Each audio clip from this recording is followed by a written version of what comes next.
Retroid are coming out with a brand new console, the Retroid Pocket Flip, and it looks absolutely awesome. But to get your hands on the special edition design, you are gonna have to be quick. Go Retroid are back yet again with another handheld console, but this time it's a little bit different to the Retroid Pocket 2 and Retroid Pocket 3 consoles we saw previously. The Retroid Pocket 3 and 3 Plus were a great improvement over the Retroid Pocket 2 when it came to ergonomics, but the Retroid Pocket Flip takes things to another level and in a completely new direction. Paying homage to the original Nintendo DS design, the Retroid Pocket Flip is a clamshell designed console, and it comes in size-wise approximately between the DS and the DS XL. Now the Nintendo DS has always been to date one of my favorite consoles because of the clamshell design. I love the style of it. I love that it's like a mini laptop. You can close it, which means you can put it in your pocket and save the screen from getting scratched. And whereas there have been clamshell design retro handheld consoles available, they've always been quite pricey.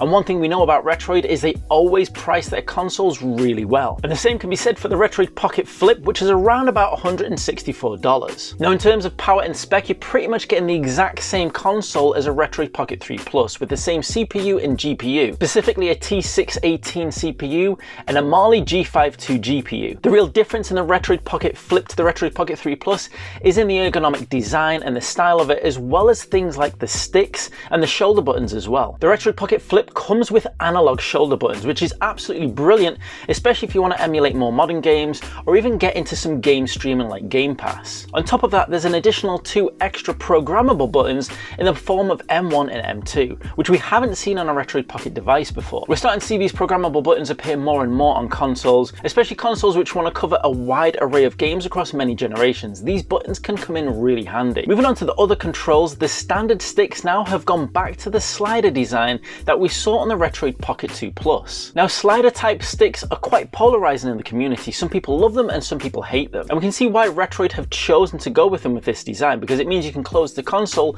a lot easier with a flush slider joystick as opposed to one that would protrude a bit more. But if you are concerned about the addition of the slider joysticks, then you might be pleased to hear that they are Hall effect sticks, and they also do include L3 and R3 click functionality, which was the biggest issue when we came to think about the slider of the Retroid Pocket 2 Plus. The Retroid Pocket Flip will run Android, it looks like Android 11, and it will make use of a 4.7-inch screen with a resolution of 750 by 1334, and this will be a touchscreen. But talking about the screen is one area I would have liked to have seen a little bit different about the Retroid Pocket Flip, and that is, it would have been nice to see some screen functionality on the lower part of the console, just like the Nintendo DS had the 2 screens. I realize for the most part and most games that this will emulate, the screen won't have huge functionality, but it would be nice to see an option in there to be able to cover off Nintendo DS emulation a lot more natively. And even for games that wouldn't support a second screen, that screen could be used for things like settings or power settings for the console. There's something about these retro handheld clamshell design consoles that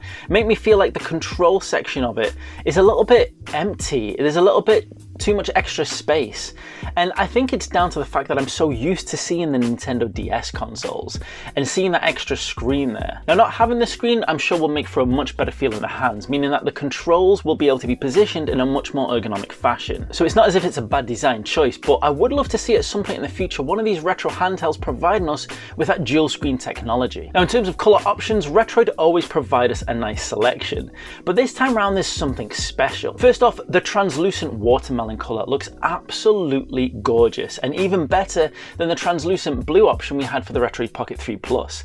And this might be the option I go for. However, the Sports Red is absolutely awesome, and the Sports Red is limited edition as well, meaning there will only be 1,500 units that are made, with each one of them numbered specifically on the back. The Sports Red definitely has that kind of Ferrari GTO look to it, with some little accents of white around the sliders as well, and it is a really gorgeous looking console, but I have to admit the watermelon is almost just as nice. If you do want to get your hands on the Sport Red console though, you are going to have to be pretty quick off the mark, and sales do go live literally hours after this video releases, at 12 o'clock GMT on the 22nd of March. I know I'm going to be having a late night tonight while I try to get that pre-order in, and if you can snag a Retroid Pocket Flip within the first 4 days, you will be treated to $10 off. 3 days after that and you'll still get $5 off, and then it'll go back up to the full price. But Retroid are not the only manufacturers to be releasing a new console this month. Anbernic have just announced their awesome new metallic console, the RG405M, and this thing looks like a beast. If you want to find out more about it, check it out right here.